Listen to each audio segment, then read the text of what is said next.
নমস্কার। আবার আপনাদের সামনে হাজির হলাম চাঁদের পাহাড় অষ্টম পর্ব নিয়ে।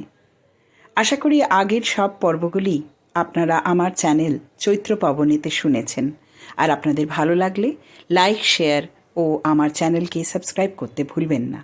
তাহলে শুরু করি চাঁদের পাহাড় অষ্টম পর্ব। চাঁদের পাহাড় অষ্টম পর্ব। মাঝরাত্রে শঙ্করের ঘুম ভেঙে গেল। কি একটা শব্দ হচ্ছে ঘন বনের মধ্যে, কি একটা কাণ্ড কোথাও ঘটেছে বনে। আলভারেজও বিছানায় উঠে বসেছে। দুজনেই কান খাড়া করে শুনলে। বড় অদ্ভুত ব্যাপার, কি হচ্ছে বাইরে? শঙ্কর তাড়াতাড়ি টর্চ জেলে বাইরে আসছিল। আলভারেজ বারণ করলে, বললে, এসব অজানা জঙ্গলে রাত্রিবেলা ওরকম তাড়াতাড়ি তাঁবুর বাইরে যেও না। তোমাকে অনেকবার সতর্ক করে দিয়েছি। বিনা বন্দুকেই বা যাচ্ছ কোথায়? তাঁবুর বাইরে রাত্রি ঘুটঘুটে অন্ধকার। দুজনে টর্চ ফেলে দেখলে বন্য জন্তুর দল গাছপালা ভেঙে ঊর্ধ্বশ্বাসে উন্মত্তের মতো দিক বিদিক জ্ঞান শূন্য হয়ে ছুটে পশ্চিমের সেই ভীষণ জঙ্গল থেকে বেরিয়ে পূব দিকে পাহাড়টার দিকে চলেছে। হায়না, বেবুন, বুনো মহিষ, দুটো চিতাবাঘ তো ওদের গা ঘেঁষে ছুটে পালালো। আরও আসছে, দলে দলে আসছে। ধাড়ি ও মাদিক কলবাজ বাঁদর দলে দলে ছানাপোনা নিয়ে ছুটেছে। সবাই যেন কোনো আকস্মিক বিপদের মুখ থেকে প্রাণের ভয়ে ছুটছে। আর সঙ্গে সঙ্গে দূরে কোথাও একটা অদ্ভুত শব্দ হচ্ছে, চাপা, গম্ভীর, মেঘবর্জনের মতো শব্দটা। কিংবা দূরে কোথাও হাজারটা জয়ঢাক যেন একসঙ্গে বাজছে। ব্যাপার কি? দুজনে দুজনের মুখের দিকে চাইলে। দুজনেই অবাক। অ্যালভারেজ বললে, শঙ্কর, আগুনটা ভালো করে জ্বালো, নয়তো বন্যজন্তুর দল আমাদের তাঁবু শুদ্ধ ভেঙে মারিয়ে চলে যাবে।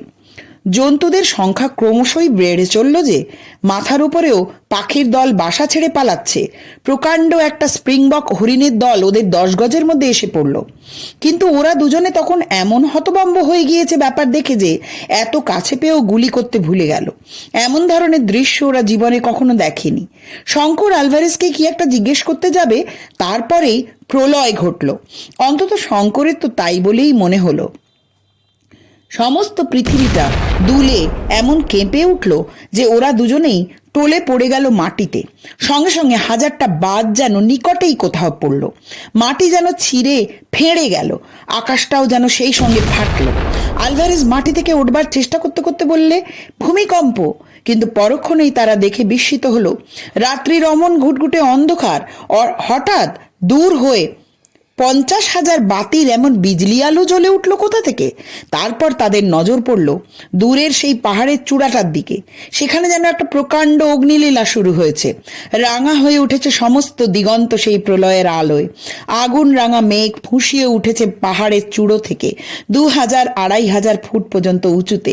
সঙ্গে সঙ্গে কি বিশ্রী গন্ধকের উৎকট নিঃশ্বাস রোধকারী গন্ধ বাতাসে। আলভারেজ সেদিকে চেয়ে ভয় ও বিস্ময় বলে উঠল, আগ্নেয়গিরি, সান্তা আনা গ্রাসিয়া দা কার্দোভা। কি অদ্ভুত ধরনের ভীষণ সুন্দর দৃশ্য! কেউ চোখ ফিরিয়ে নিতে পারলে না ওরা খানিকক্ষণ। লক্ষটা তুবড়ি একসঙ্গে জ্বলছে, লক্ষটা রং মশালে আগুন দিয়েছে শঙ্করের মনে হলো। রাঙা আগুনের মেঘ মাঝে মাঝে নিচু হয়ে যায়। হঠাৎ যেমন আগুনের ধুনো পড়লে দপ করে জ্বলে ওঠে, অমনি দপ করে 1000 ফুট ঠেলে ওঠে। আর সেই সঙ্গে হাজারটা বোমা ফাটার আওয়াজ। এদিকে পৃথিবী এমন কাঁপছে যে দাঁড়িয়ে থাকা যায় না, কেবল টলে টলে পড়তে হয়। শঙ্কর তো টলতে টলতে তাঁবুর মধ্যে ঢুকলো।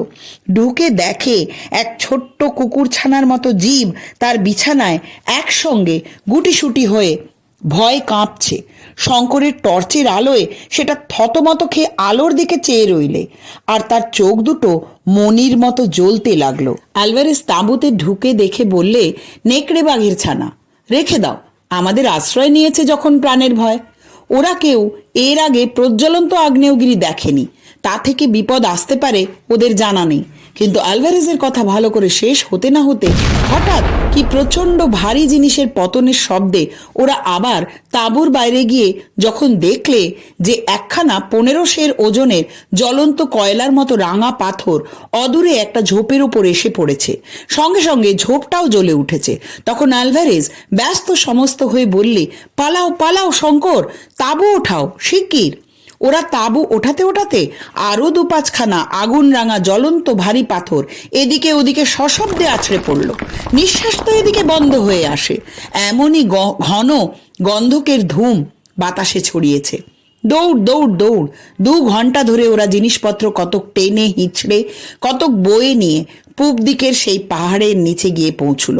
সেখানে পর্যন্ত গন্ধকের গন্ধ বাতাসে। 8 ঘন্টা পরে সেখানেও পাথর পড়তে শুরু করলো। ওরা পাহাড়ের ওপর উঠল, সেই ভীষণ জঙ্গল আর রাত্রির অন্ধকার ঠেলে। ভোর যখন হলো তখন 2500 ফুট উঠে পাহাড়ের ঢালুতে বড় গাছের তলায় দুজনেই হাঁপাতে হাঁপাতে বসে পড়ল। সূর্য ওঠবার সঙ্গে সঙ্গে অগ্নুৎপাতের সে ভীষণ সৌন্দর্য অনেকখানি কমে গেল, কিন্তু শব্দ ও পাথর পড়া যেন বাড়ল। এবার শুধু পাথর নয়, তার সঙ্গে খুব মিহি ধূসর বর্ণের ছাই আকাশ থেকে পড়ছে। গাছপালা লতাপাতার উপর দেখতে দেখতে পাতলা এক পুরু ছাই জমে গেল। সারা দিন সমানভাবে অগ্নিলীলা চলল। আবার রাত্রি এলো। নিম্নের উপত্যকা ভূমির অত বড় হেমলক গাছের জঙ্গল দাবানলে ও প্রস্তর বর্ষণে সম্পূর্ণ নষ্ট হয়ে গেল। রাত্রিতে আবার সেই ভীষণ সৌন্দর্য, কত দূর পর্যন্ত বন ও আকাশ, কত দূরের দিগন্ত লাল হয়ে উঠেছে পর্বতের অগ্নিকটাহের আগুনে। তখন পাথর পড়াটা একটু কেবল কমেছে, কিন্তু সেই রাঙা আগুন ভরা বাষ্পের মেঘ তখনও সেই রকমই দীপ্ত হয়ে আছে। রাত দুপুরের পরে একটা বিরাট বিস্ফোরণের শব্দে ওদের ঘুম ছুটে গেল।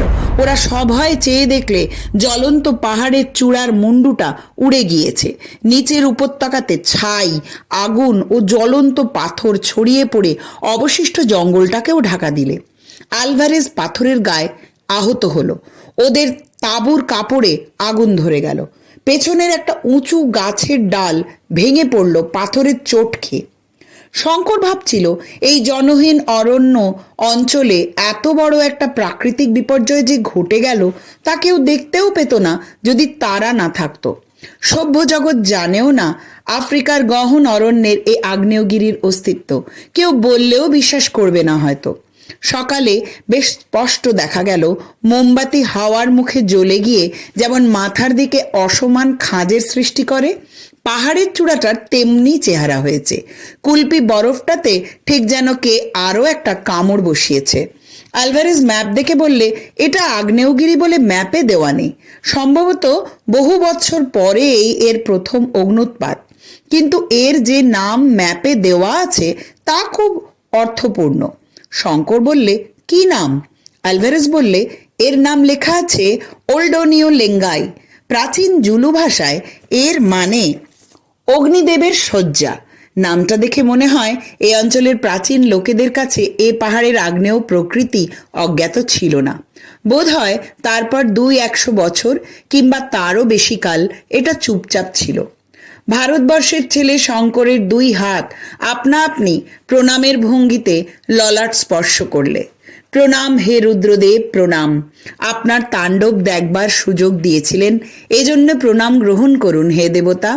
আপনার এ রূপের কাছে শত হীরকখনি তুচ্ছ হয়ে যায়। আমার সমস্ত কষ্ট সার্থক হলো। 8ম পর্ব সমাপ্ত। পর্বটি মন দিয়ে শোনার জন্য সবাইকে ধন্যবাদ। শীঘ্রই হাজির হব এই শৃঙ্খলার 9ম পর্ব নিয়ে। 14টি পর্বের এই শৃঙ্খলা পড়বার সাহস দেখাতে পেরেছি আপনাদের সবার অনুপ্রেরণায়। আশা করি লাইক, শেয়ার ও সাবস্ক্রাইব করবেন ঠিক আগের মতোই। ধন্যবাদ।